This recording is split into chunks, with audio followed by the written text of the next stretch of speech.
And I want to start by saying thank you to everyone for coming. It's really a testament to everyone who has participated over the past 9 months, almost 10 months now, that we have grown our membership substantially. We've had incredible success in terms of the traction that some of the speakers have gotten in terms of term sheets and deal flow. But more importantly, there's been a real pooling of ideas that have brought collaboration and partnership to the forefront. And I think that we're here today to talk about a very important issue, which is leadership.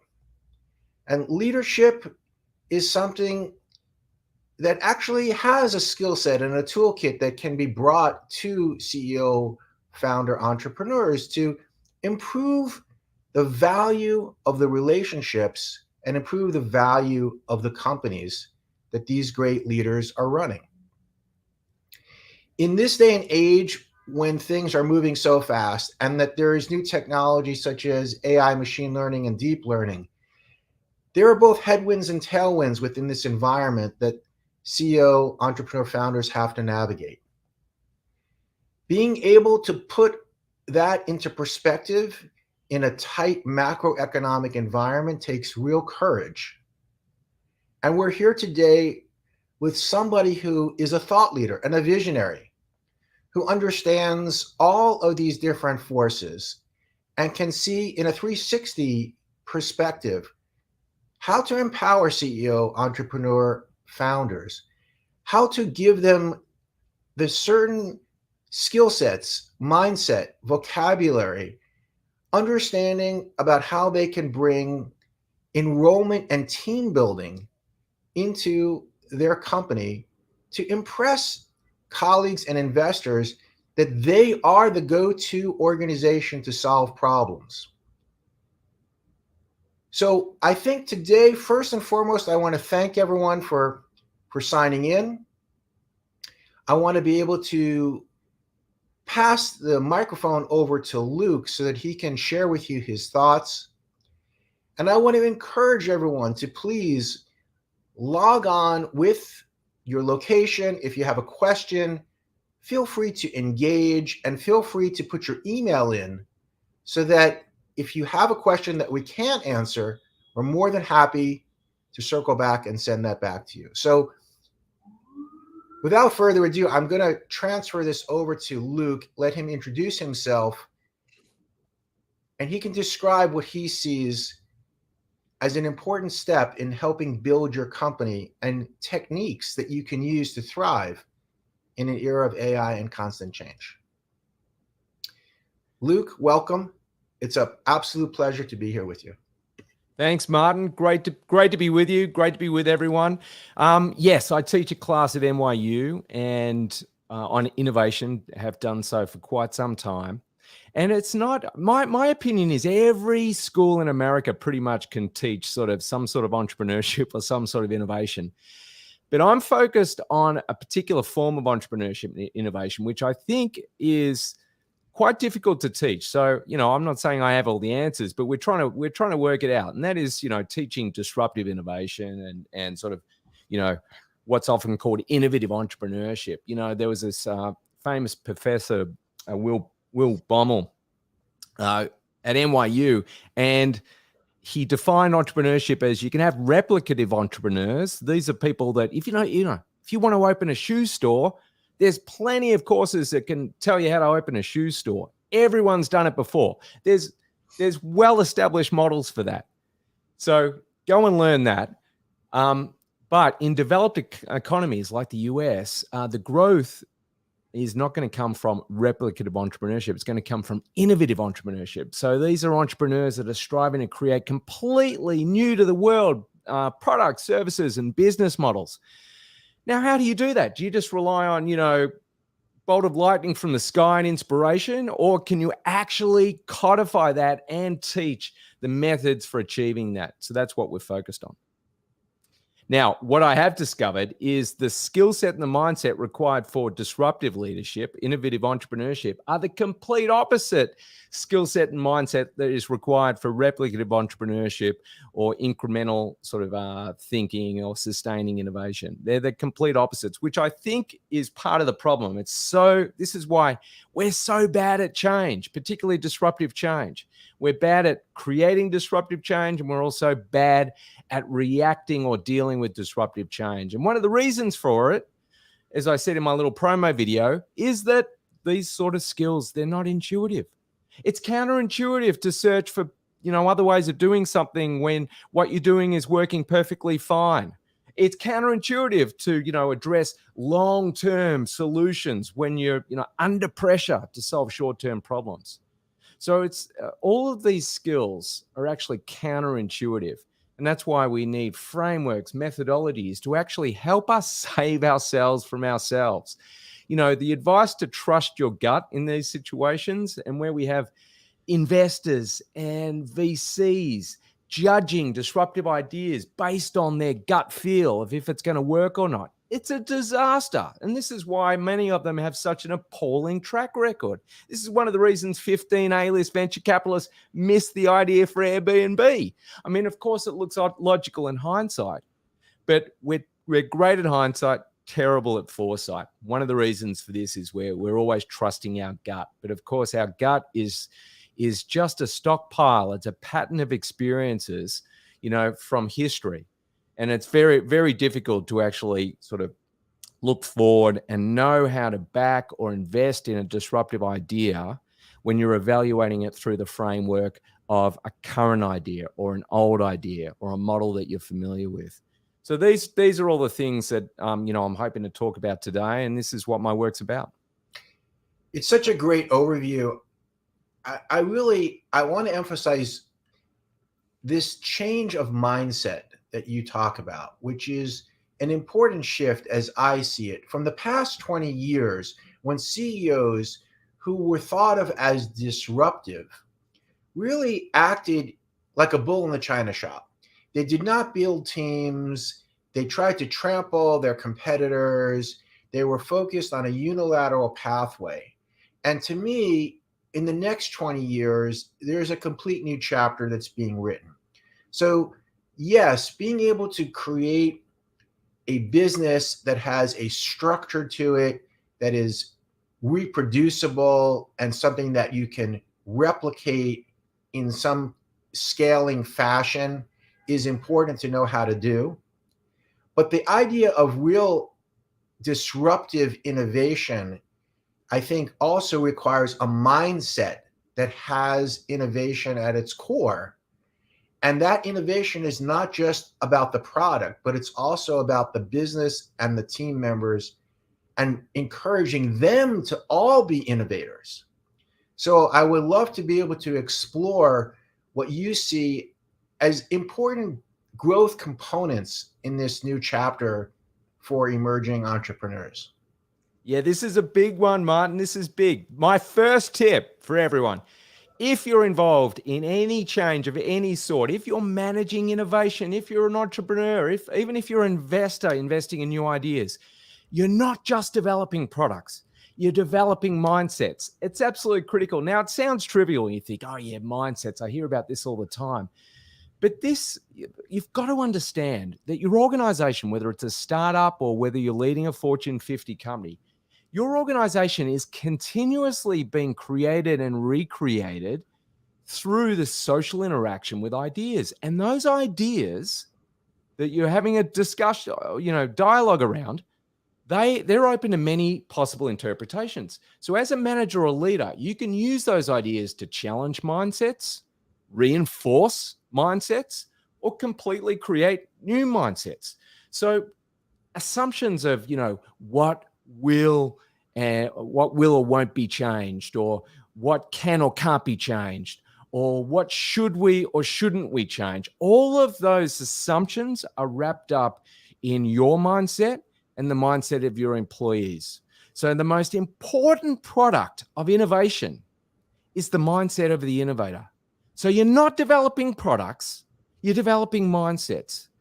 And I think that is just such an important perspective. And one of the reasons I love, a session like this, it allows people to actually get out of the hustle of day-to-day pressures for 30 minutes and reflect on some of these high-level issues that they might not have thought about before.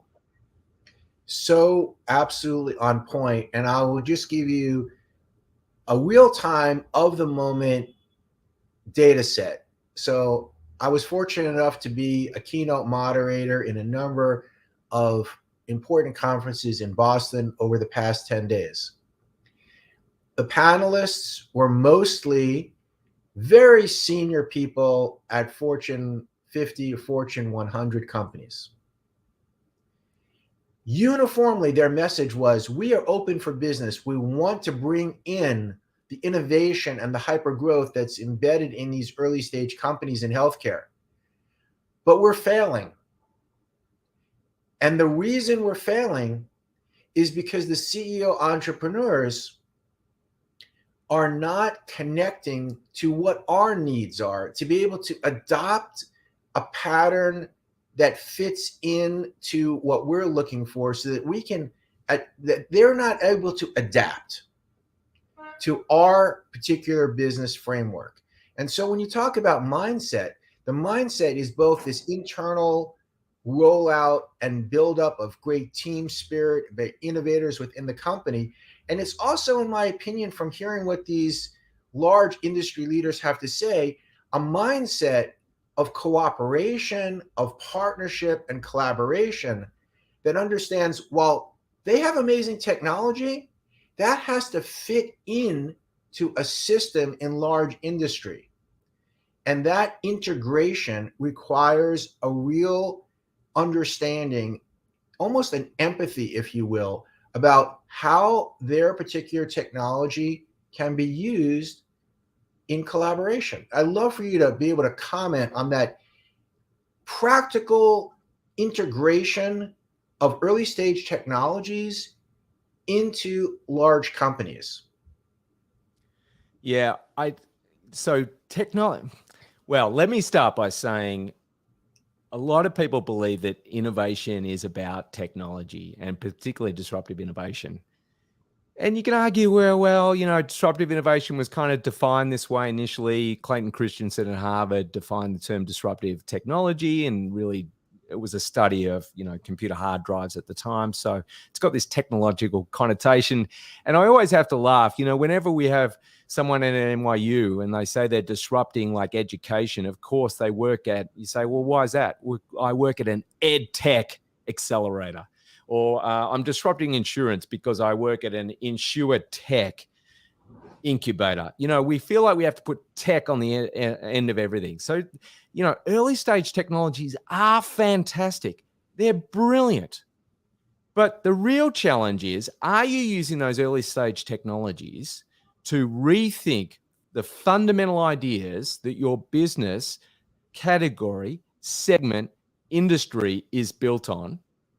Or are you using those early stage technologies, those brilliant technologies, just to, execute the existing business, the existing assumptions in the industry a little bit faster, a little bit cheaper, a little bit more effectively? Now, if you're doing the latter, you're not using technology properly, and there's nothing disruptive about it.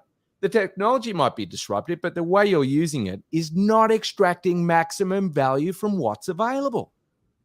So, my comment on that, everyone should be using technology, but you need to use the technology to create what I call better recipes, not more cooking. If you're just cooking traditional recipes, you might as well not be using the technology. You've got to use the technology to create or find new and potentially better recipes, new ways of using the ingredients that you've got available to seek a new arrangement of those ingredients to make them more valuable. Yeah, no, it's so right. And I'll give you one kind of case study. So there's a company called In Silico Medicine. The CEO, Alex Zoronkov, who is going to be on October 3rd, and I urge everyone to please register for that seminal webinar. He has used AI and machine learning in a very novel way to be able to identify novel new drugs that people were not able to envision. He was able to sift through tens of millions of different drug targets and be able to use AI and machine learning to come up with novel therapies that were not in the mindset of their drug discovery team. And then he used AI machine learning to partner with large industry, run this through programs which allowed better fit and higher predictive value using the technology between patients and the clinical trials that the FDA mandates to push through a completely novel new drug in 30 months, which was 25% of the time that it took to develop a normal drug. And while there is an efficiency in this, I agree with you completely that the efficiency is dwarfed by the fact that the novel compound itself was so innovative and so disruptive. And I think that opens up, a series of questions about how do you use this notion of disruptive innovation in, frankly, a world that doesn't necessarily listen and understand the power of some of these innovations and technologies to be integrated. So Alex was courageous, and he actually took all of his innovations outside of the US, and he actually works in China with organizations that collaborate with him to be able to push this forward.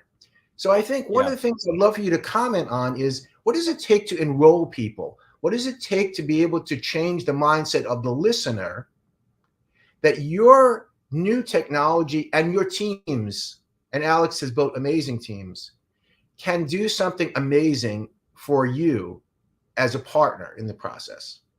Martin, let's do a quick sketch. So here, I love this framework. That marker's not, but this is, if we've got, well,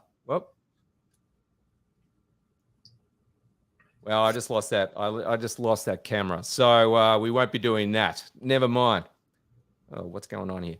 But I think here is the next tip on that. I think a lot of people get worried about, particularly in healthcare, they're not using the new technology because the system is so complex, or they're not, we don't want to introduce something because it'll have all these effects down the track. So I try, whenever I'm talking to anyone in healthcare about innovation, I try to make it much simpler for them in that respect. And I say, you're not changing the system. You're not even changing the company. You're changing a conversation. Change the conversation. That's what you're aiming to do, because creating change requires changing conversations. This is the major leverage point. Now, you can have complete control over this. You can change who is in conversation with whom, how those conversations are taking place. You can change what is being talked about. So the way we talk to each other shapes the way we think. So your language that you use matters a lot. So words do more than convey meaning. They create meaning. So you'll probably been in meetings where everyone's using sort of acronyms or jargon from the meetings, which is inside of baseball. It's inside of language. Like nobody outside of, that healthcare space would know what on earth we're talking about. Now, of course, it's convenient for everyone there in the meeting because it saves time. They all understand each other. But it's also one of the mechanisms that keeps everyone thinking about this system, or this patient experience exactly in the same way. So you've got to drop the jargon, drop the labels, and you've got to start changing the conversation. So it's everyone who's listening there who is managing change or innovation needs to know that it's their job to introduce new ways of talking. So you're not changing the system, you're changing the conversation. That is just so spot on. And what I want to focus in on now is this conversation is not just for the CEO, entrepreneur, founder. This conversation is for the senior executive in the large, Fortune 100 companies, because there is a dual set of learning curves here. And understanding what that language is between the two parties and how they develop that platform requires both sides to be able to come to the table with their own new shared conversation. And so, what I'm saying to CEO, entrepreneur, founders right now is there is tremendous opportunity out there, the likes of which I have actually never seen. Industry is pounding the table. We want you to come to us. But in order for that to be fruitful and have a return on investment for both sides, you need to change the conversation, to change the mindset about how the two parties are going to work together. Historically, the healthcare industry has been, I have to say, Jurassic. Except for the innovative biotechnology companies over the past 15 or 20 years, for the past 150 years, healthcare has been developing drugs and services at a very slow pace. Yep. So in order for this to be an effective new era, incorporating advanced technologies like AI and machine learning, which is going to be at the core of healthcare for the next couple of decades, there needs to be a shift, exactly what you're saying, in first mindset and then the conversation. And this is a call out not only to CEO, founder, entrepreneurs, but also to the leaders within these large corporations to begin to understand these skill sets to bring to the table. I would love to hear your perspective about how that would look. What is the ask that you have? Let's say shift it over to the large corporations. If you were in front of them and you were teaching a master class, how would you begin to frame it in their vernacular, which is different than the entrepreneur? Well, I think there's a misconception out there that that organizations, we've been stuck in this mindset for a long time that organizations, they need a change agent to come in, otherwise they're not going to change. So there's an assumption that, the healthcare system, is stable and it only changes when needed. And I would say, get rid of that assumption. The opposite is true. Your organization and the system is always undergoing change, always, but sometimes at a pace too slow to notice. Now, so you can nudge, you can deflect, you can speed up, you can punctuate, you can disrupt these change processes. But as a manager and a leader, you cannot control them. So that's why, your ability to challenge assumptions is more important than your ability to reinforce them, because disrupting the status quo, it creates new ideas, new awareness, and most importantly, new possibilities that it allows the emergence of new possibilities. So you don't control innovation in the system. What you do control is the conditions to make that innovation possible.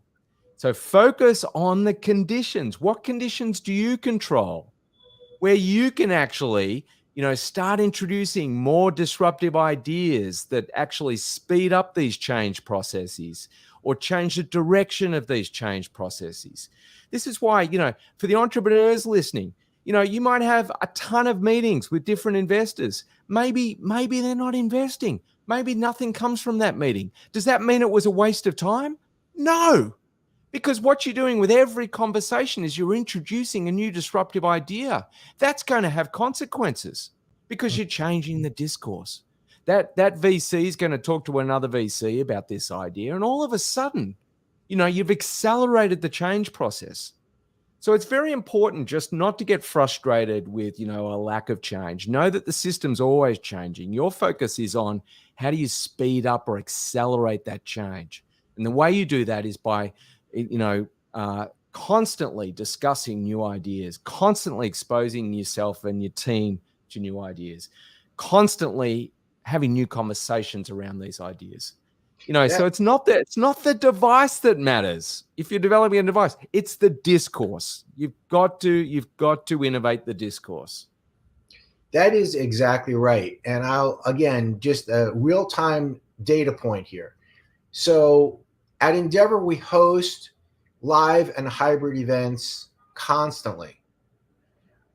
We're running a new series called the Iconic Series, where we host these events at iconic venues like New York Stock Exchange.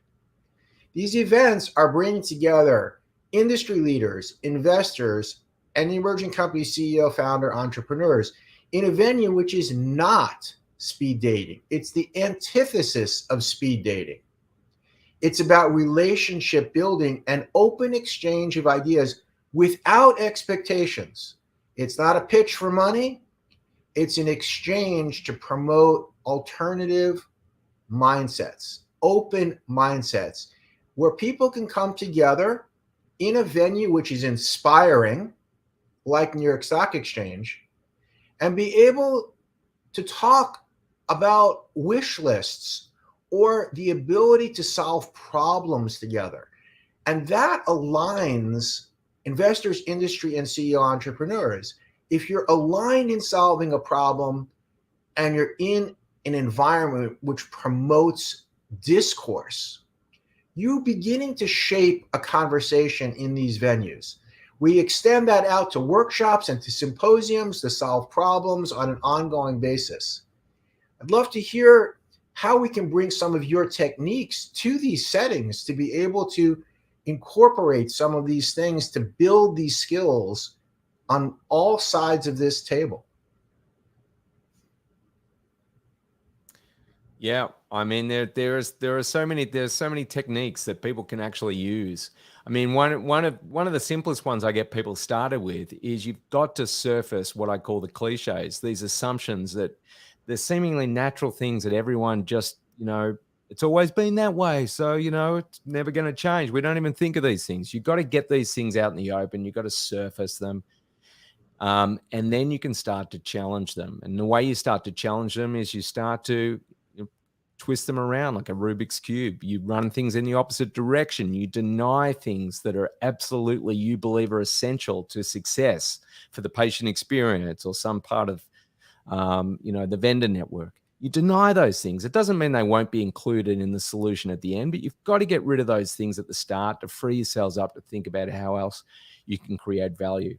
So if I was doing a project for a shoe company, which I have done actually for a famous shoe brand, 98% of their revenue is coming from shoes. So we deny that. We say you don't make shoes. So it forces everyone else to think about, well, okay, what else is the brand about? What are the other ways we could deliver value? And all of a sudden, you've started to accelerate those change processes that I was talking about in a different direction.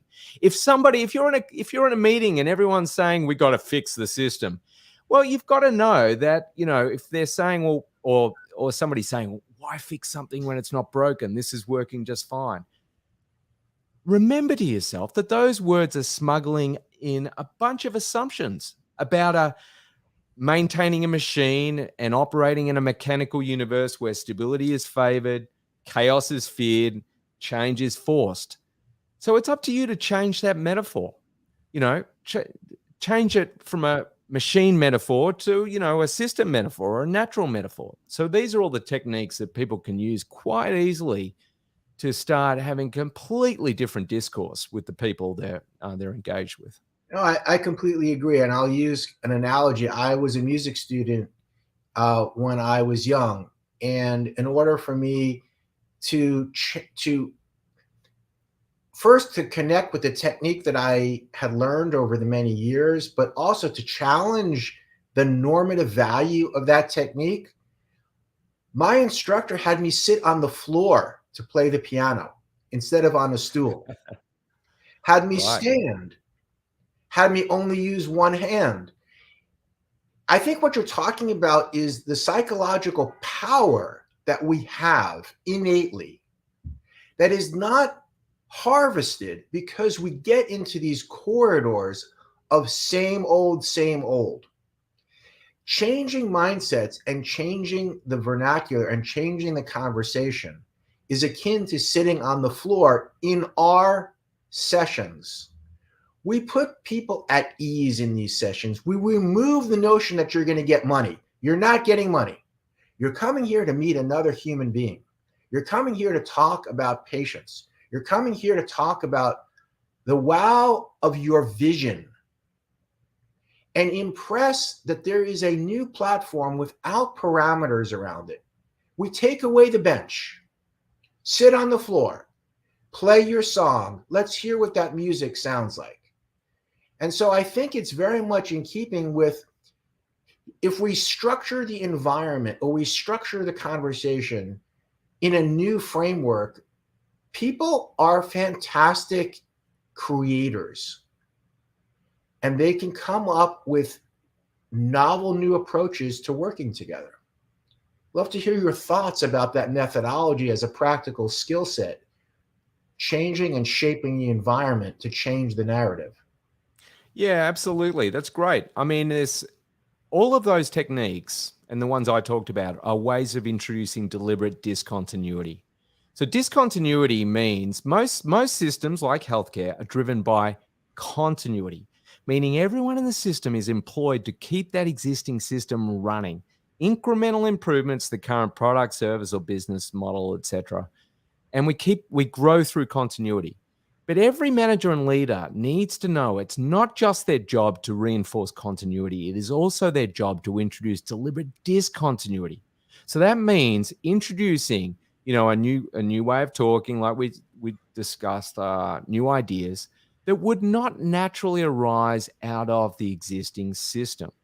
And this is so important because everyone listening out there has to manage this very difficult role between keeping their existing business or institution or system running as it is today, because they're under pressure to do that, but at the same time, meaning simultaneously, they have to be building the capabilities that system will require to be competitive in the future at the same time. Now, there's metaphors for this. There's, some call it changing the engines on an airplane when it's in midair. But this is exactly the challenge that everyone has to face. The difficulty becomes the capabilities, the knowledge, the ideas that you might need to be competitive in the future or just operate and be relevant in the future might be inconsistent or in direct conflict with what you're currently doing. So that is the challenge. And that's why all these methods that we're talking about are ways of introducing deliberate discontinuity.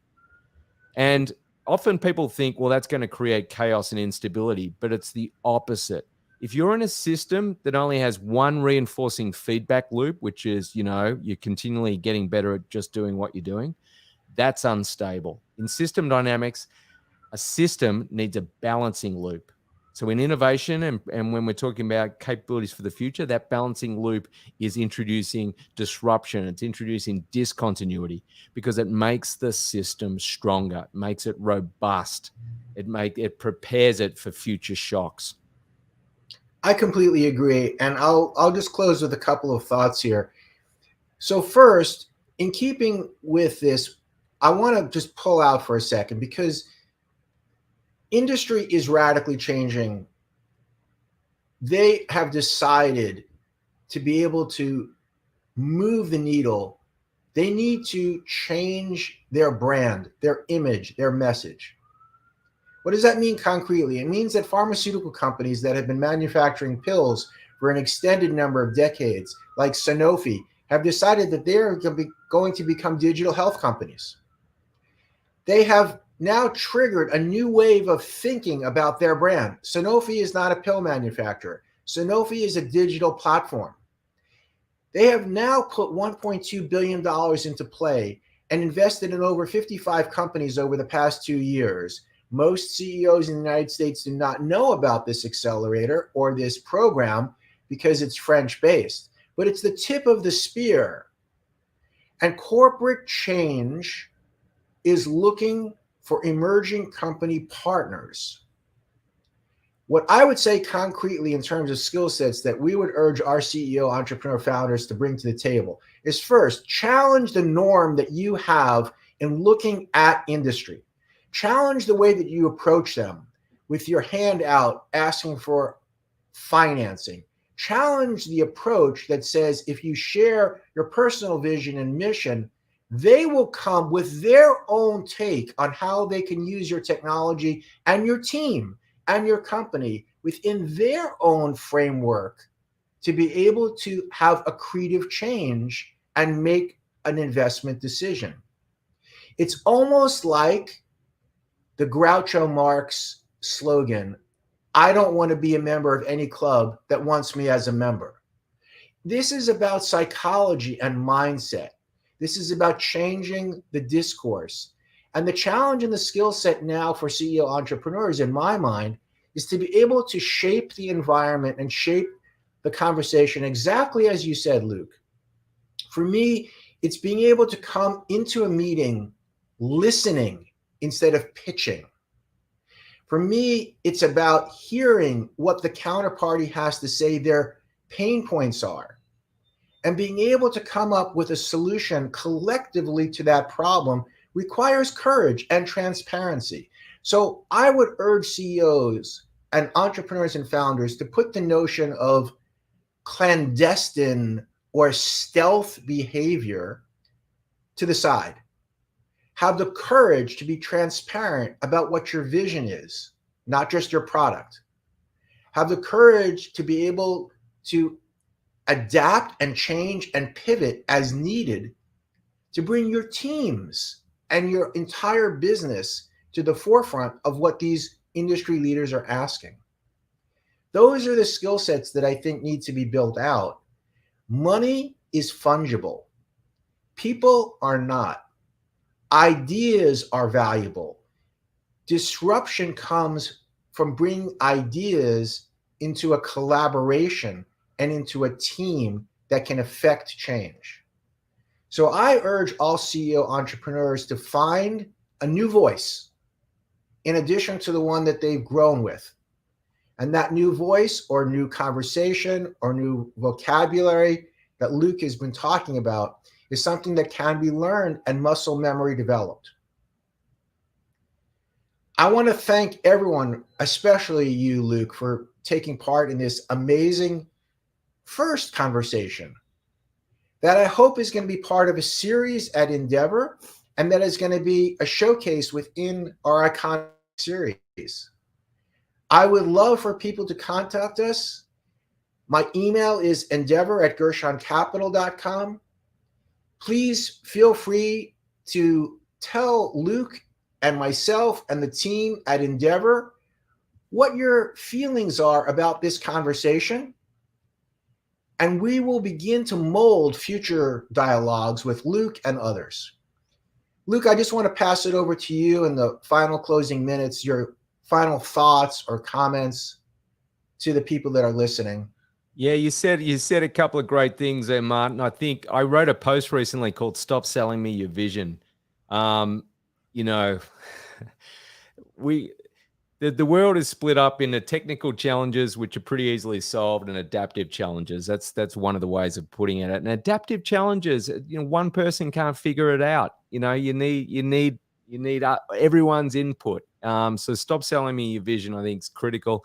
And the other thing you said was, I want everyone listening to know that the ideas you have, they're not cheap, they're not free, they're the most important assets that you own. If you grab your phone, this tangible object is a tangible object. You can hold it, but it's also an intangible idea. And you know what? The intangible idea is more important than the device itself, because this will end up in a drawer soon with all the other discarded mobile phones. But the idea has already moved on. It was used to conceive the next generation of this phone, or maybe some new to the world way of communicating that we haven't seen yet. And that's the combinatorial nature of ideas. The more ideas you get, more ideas beget more ideas. So sharing of ideas is the most important thing that you as an investor, entrepreneur, leader can do. Appreciate you having me on, Martin. It was a great discussion. Thank you, Luke. Thank you, everyone, for signing in. A quick shout out to some of the great people who are supporting this. Jenny Fernandez, our Director of Communication and Leadership, thank you once again for being so supportive. Andrew, thank you for signing in. Felix, it's terrific to see you here. Thank you, everyone, and please tune in. Next week, we have another great professor from NYU. This is the, I think, NYU month, who is heading up one of the entrepreneurship programs at NYU, followed on the following weeks by some terrific speakers who are real innovators and, most importantly, leaders who understand that the future in healthcare is extraordinarily bright. And it's the opportunity of a lifetime for entrepreneurs, founders, and CEOs to be able to take advantage of this incredible opportunity what we have now with new innovation, new technology, and most importantly, understanding that healthcare is one of the highest priorities in terms of what needs to be changed. So thank you so much, everyone, for dialing in today. I look forward to seeing you. I see my good friend Rebecca just signed in. Hi, Rebecca. Please tune in next week, next Tuesday. It's going to be another fantastic conversation. Luke, thank you once again. Thanks, Martin.